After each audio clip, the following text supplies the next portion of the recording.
কামা আন্না দুনাল ইয়াউমি আল গাদ।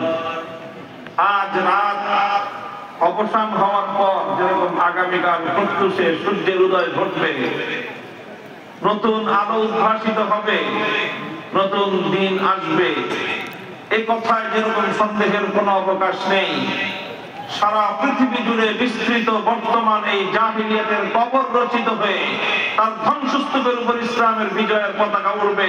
রুখবার সাধ্য পৃথিবীর কোন শক্তির হবে না ইনশাআল্লাহ। এবং পৃথিবীতে তার দিকে দিকে পূর্বাভাস শুরু হয়েছে, অগ্রবিধান শুরু হয়ে গিয়েছে ইনশাআল্লাহ। তো এইভাবে আমরা আমাদের অঞ্চল থেকে, আমাদের এই জনপদ থেকে ছোট ছোট মসজিদ ভিত্তিক সমাজ গড়বার যে আহ্বান, যে দাওয়াত, মসজিদ মুসলমানদের সকল কাজের কেন্দ্রবিন্দু, এই মসজিদ ভিত্তিক সমাজ যদি আমরা নির্মাণ করতে পারি আজকে ক্ষুদ্র পরিসরে, এটাই আগামী দিনে বৈশ্বিক পরিসরে ইসলামের বিজয়ের প্রথম ধাপ হিসেবে বিবেচিত হবে ইনশাআল্লাহ। আল্লাহ পাক রব্বুল আলামিন আপনাদেরকে কবুল করুন, আপনাদের উদ্যোগকে আল্লাহ পাক সাফল্যমণ্ডিত করুন। মুহতারাম হাজিরিন, আমি আপনাদের সম্মুখে কোরআনে কারীমের সূরাতুন নিসার ৬০ নম্বর আয়াত তিলাওয়াত করেছি।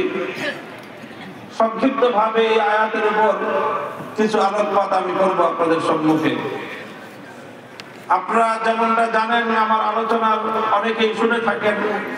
বর্তমান মিডিয়া এবং সামাজিক যোগাযোগ মাধ্যমের কল্যাণে সামনাসামনি দেখা হোক বা না হোক, যারাই কথাবার্তা বলি আমরা কিছু মানুষের সামনে আমাদের আলোচনা শুনে আপনারা অভ্যস্ত। আপনারা জানেন যে একটা বিষয় আমার আলোচনার মধ্যে প্রাধান্য পায়, সেই বিষয়টা হলো রাষ্ট্র এবং রাজনীতি।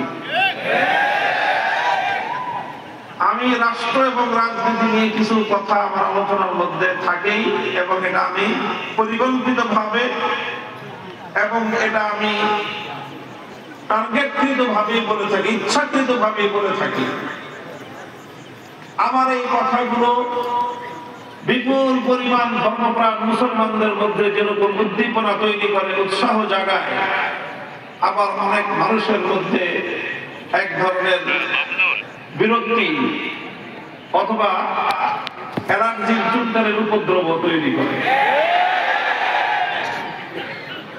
আমাদের সমাজে কিছু মানুষের মধ্যে পশ্চিমা জাহিলিয়াত, ইসলাম বিরোধী পশ্চিমা যে সমাজ ব্যবস্থা, ইহুদিবাদী যে বিশ্ব ব্যবস্থা তৈরি করা হয়েছে, তারা মানুষের মধ্যে, বিশেষ করে মুসলমানদের মধ্যে পর্যন্ত এইরকম একটা মনোভাব সৃষ্টি করতে চেষ্টা করেছে এবং অনেকাংশে তারা সফল হয়েছে।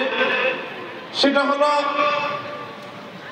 যে কোরআনের কথা বলবেন, ধর্মের কথা বলবেন, নামাজের কথা বলবেন, রোজার কথা বলবেন, হজ যাকাতের কথা বলবেন, পর্দা প্রশিদার কথা বলবেন, হুজুররা সব কিছু বলবেন, কিন্তু রাজনীতি নিয়ে কোনো কথা বলবেন না। এই যে কথাটা, অর্থাৎ রাজনৈতিক বিষয় নিয়ে কোনো কথা বলতে গেলে আলেম ওলামাদের কাছ থেকে রাজনীতির কোনো কথা এক শ্রেণীর মানুষ শুনতে চায় না।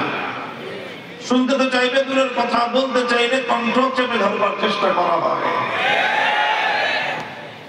এটার বিরুদ্ধে আমাদের লড়াই, এই জাহিলিয়াতের বিরুদ্ধে আমাদের যুদ্ধ, এই জাহিলিয়াতের বিরুদ্ধে সংগ্রাম করে এই জাহিলিয়াতকে উদ্ধার করাটাই হলো আমাদের মন্দিরের রক্ষা।